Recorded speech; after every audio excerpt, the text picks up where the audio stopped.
Bonjour à tous. Bonjour. Vous savez, c'est formidable. Nous savons qu'il existe un seul esprit. Amen. C'est lui qui nous guide, c'est lui qui nous éclaire.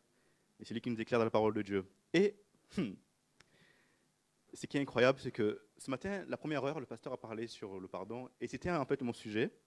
Donc voilà mes feuilles. Et j'ai dit, bon Seigneur, c'est incroyable. En plus, il en a parlé tellement bien. C'était tellement formidable. Et ça m'a tellement touché que je me suis dit, Seigneur, bon, mais tu vas me donner autre chose sur le moment. Bon, pendant 5 minutes, j'ai un peu paniqué. J'ai dit, bon, qu'est-ce que je vais bien leur dire et tout de suite, il m'est arrivé quelque chose et en pensée, merci Seigneur, et il ne nous abandonne jamais. Et c'est vrai que sur le pardon, c'est vrai qu'en ce moment, on parle de la sanctification. Et le pardon est une étape ou bien un point de départ pour le chemin de la sanctification. Et le Seigneur est venu, il veut nous guérir physiquement, mais son but ultime, c'est de guérir notre âme, pour pas qu'on souffre de la seconde mort. Donc, le Seigneur Jésus, comme je voulais vous parler du paralytique, ceux qui avaient la foi et qui ont emmené le paralytique à Jésus, quand Jésus et il y avait tout le pardon, j'ai dit, oh là là, je me suis regardé moi-même, j'ai dit, et je voulais voir le pasteur, je dis, ben arrête, s'il te plaît, là, c'est mon sujet de ce matin. Et c'est vrai que quand le paralytique est arrivé à Jésus, avec les gens qui l'ont amené avec leur foi, ils étaient surpris parce que la première chose que le Seigneur Jésus a dit, prends courage, tes péchés sont pardonnés. Il s'attendait tout de suite à une guérison physique parce qu'ils avaient entendu parler du Dieu qui guérit, mais ils sont arrivés et le Dieu qui guérissait a dit d'abord, tes péchés sont pardonnés. Parce que le Seigneur Jésus a voulu montrer d'abord son ministère, qui était que le pardon, et que c'est la seule personne qui puisse pardonner nos péchés. Et c'est pour ça que, et c'était la première fois qu'il disait dans Matthieu, à ce moment-là, tes péchés sont pardonnés, et prends courage. Et il utilise le mot prends courage, il l'utilise 7 fois dans la parole de Dieu, et il l'utilise quand il dit, prenez courage, j'ai vaincu le monde, il veut nous dire que je sais ce qui se passe en toi, je sais ce qui se passe en toi, je sais ce dont tu as besoin, au-delà même de tes blessures physiques, au-delà même de tes infirmités, je veux guérir ton infirmité du cœur, je veux guérir ce qui est en toi, ce qui m'intéresse, c'est ton âme, ce qui m'intéresse, c'est ton âme. Je suis venu pour ça. Et c'est pour ça qu'avant même que le paralytique puisse demander si je veux être guéri, il a dit, je viens, tes péchés sont pardonnés, prends courage. Il a dit aussi à la femme à la perte de sang, prends courage, ma fille. Donc c'est l'Éternel lui-même qui t'encourage, qui te dit maintenant, prends courage, tes péchés sont pardonnés. Parce que quand on s'approche de Dieu, la première des choses qu'on demande, c'est d'être pardonné. Et la première chose qu'il veut, c'est nous pardonner quand on s'approche de lui. À partir de là, le chemin de la sanctification commence. Le processus de la sanctification commence. Et des fois même dans notre vie, nous qui sommes enfants de Dieu, nous sommes sur le chemin de la sanctification, mais le pardon est toujours une étape importante pour continuer ce processus de sanctification, pour que Dieu nous garde dans sa voie. C'est très important. Et ça, ce matin, et c'est vrai que c'est encourageant, hein, et c'est pour ça que je dis, Seigneur, il y a un seul esprit, alléluia, et c'est un beau témoignage. Et que le Seigneur bénisse le pasteur. Et moi, donc, ce matin, je vais vous lire, ce matin, je voudrais vous parler un tout petit peu en encouragement de la souveraineté de Dieu. Et c'est vrai que c'est un sujet, même le matin, avec le groupe de prière, on parle sur la souveraineté, et c'est un sujet qui est très, je disais, si on n'est pas affermi, c'est un sujet qui peut nous amener à la rébellion. Et souvent, je dis, n'entrez pas dans ce sujet si vous n'êtes pas affermi, parce que vous n'allez pas comprendre la pensée de l'Éternel. Et moi, la semaine dernière, il s'est passé quelque chose, je vais raconter tout à l'heure. Et avec Lauriane, on parle beaucoup de la souveraineté de l'Éternel, parce qu'on se projette. On se projette. Quand on voit par exemple Abraham, Odile avec les enfants, on se projette même le jour où Dieu nous fait la grâce d'avoir des enfants. Voilà, hein, des enfants, et on se projette sur la souveraineté de Dieu. On se projette sur la souveraineté de Dieu dans notre vie de tous les jours.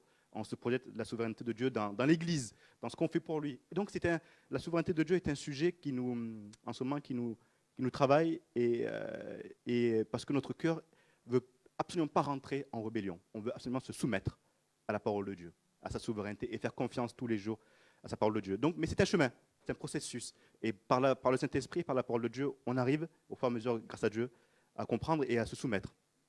Et je vais d'abord lire le psaume 50. Tout d'abord, le psaume 50. Alléluia.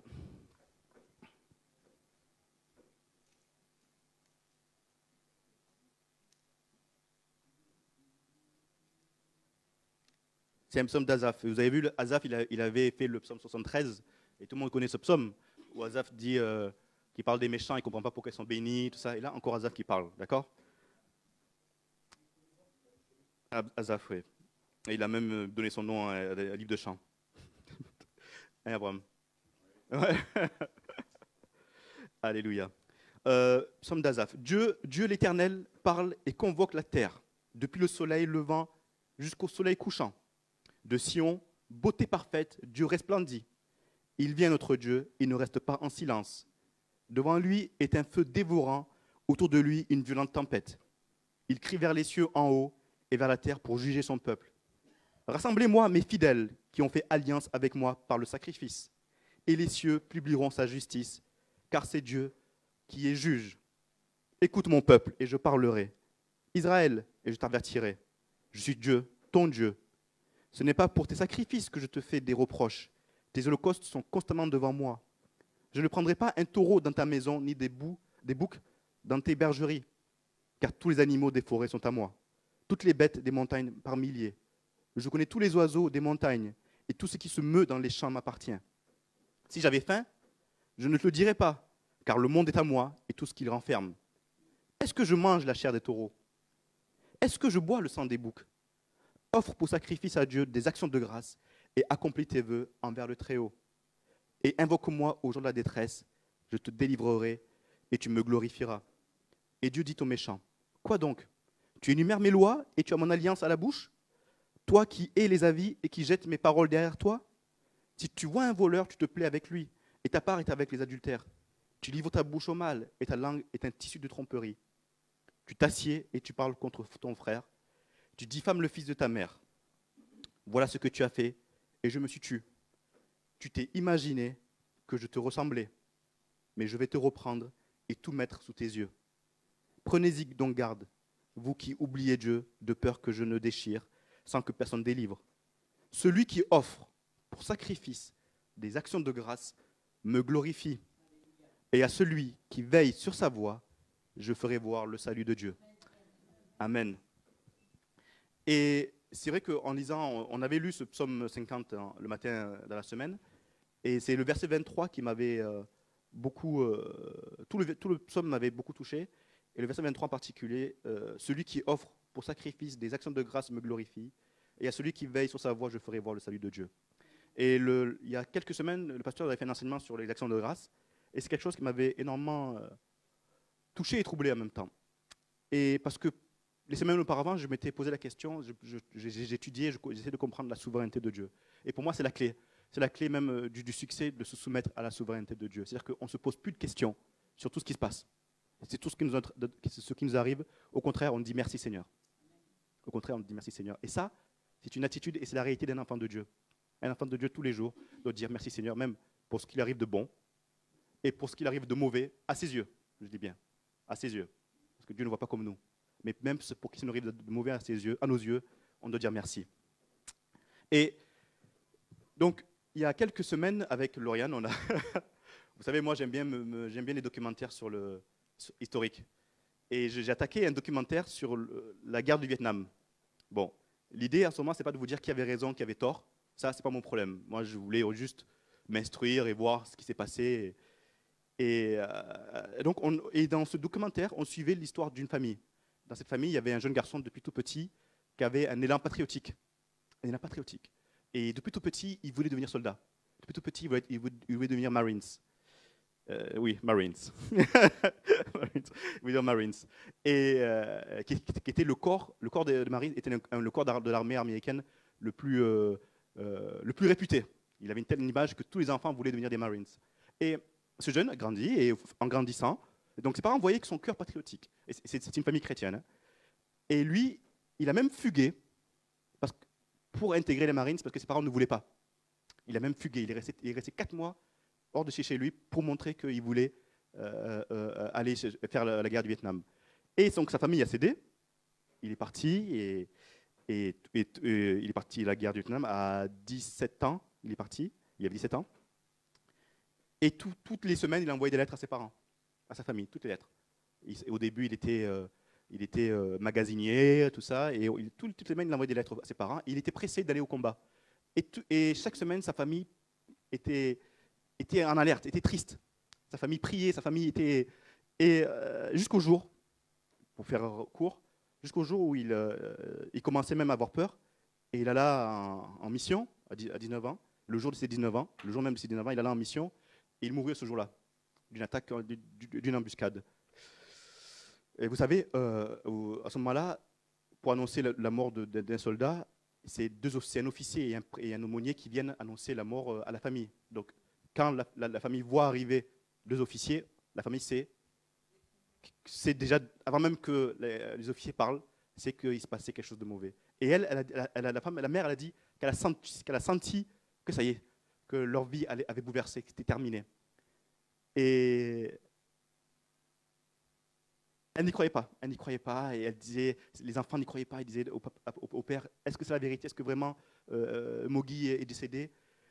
Et la mère, alors, vous voyez son témoignage, elle parle, et elle dit, vous savez,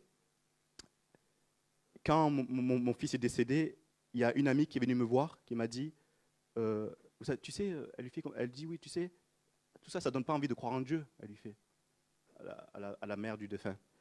Et sa réponse m'a aidé. Et c'est pour ça que dit l'exercice de grâce glorifie l'Éternel. Elle a dit, je remercie Dieu parce qu'il a été avec nous, parce qu'il m'a donné Mogi. Voilà pourquoi je crois que Dieu est encore vivant.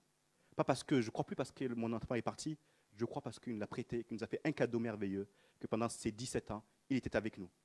Donc je vis avec cette conviction que Dieu nous a fait un cadeau. Et j'ai dit, mais... Et j'ai fait pause, j'ai regardé Lauriane, j'ai fait, oh. Et j'ai failli pleurer. J'avais la réponse, cette dame, cette main. J'ai fait dans l'épreuve, elle a compris qu'est-ce que c'était la souveraineté de l'Éternel. Et elle a remercié Dieu en disant que son fils était un cadeau. Et le prêtre à côté a dit, oui, c'est vrai, les enfants nous sont prêtés par l'Éternel. J'ai dit, tu vois, Seigneur, et j'ai glorifié Dieu, dans mon cœur, j'ai glorifié Dieu. J'ai dit, alléluia, Seigneur, tu es un Dieu incroyable. Tu as équipé cette femme. Et à la télévision, cette femme a fait un témoignage que tu es un Dieu vivant et vrai, et que c'est son action de grâce t'a glorifié devant le monde entier. Elle a dit, je remercie le Seigneur parce qu'il nous l'a donné. Et maintenant, il est auprès de lui. Et c'est vrai que ça m'a amené à dire que, comme dit le psalmiste, la bonté de l'Éternel vaut mieux que la vie. La bonté de l'Éternel vaut mieux que la vie. Et que le Seigneur nous garde et nous équipe pour que quand il nous parle de quelque chose, on dise oui Seigneur. Oui Seigneur. Quand je suis dans la difficulté, oui Seigneur, merci Seigneur. Quand je suis dans la joie, merci Seigneur. Quand je suis dans la crainte, merci Seigneur. Parce que dès qu'on en agit ça, on proclame et on lance le processus de l'action de l'Éternel qui dit « Mon enfant me fait confiance et je n'abandonnerai pas. » Et je n'abandonnerai pas. Que le Seigneur vous bénisse et qu'il nous apprenne vraiment à le suivre, à l'obéir, comme son Fils Jésus l'a obéi jusqu'à la fin, jusqu'à la mort. Et nous avons la grâce que le Saint-Esprit est avec nous. Il nous donne de discerner. Il nous donne de discerner ce qui est mauvais, de ce qui est bon, de ce qui est juste, de ce qui n'est pas juste, de ce qui est parfait, de ce qui n'est pas parfait, et de ce qui est digne d'approbation et de ce qui est digne de louange. Alléluia. Que le Seigneur vous bénisse. Amen.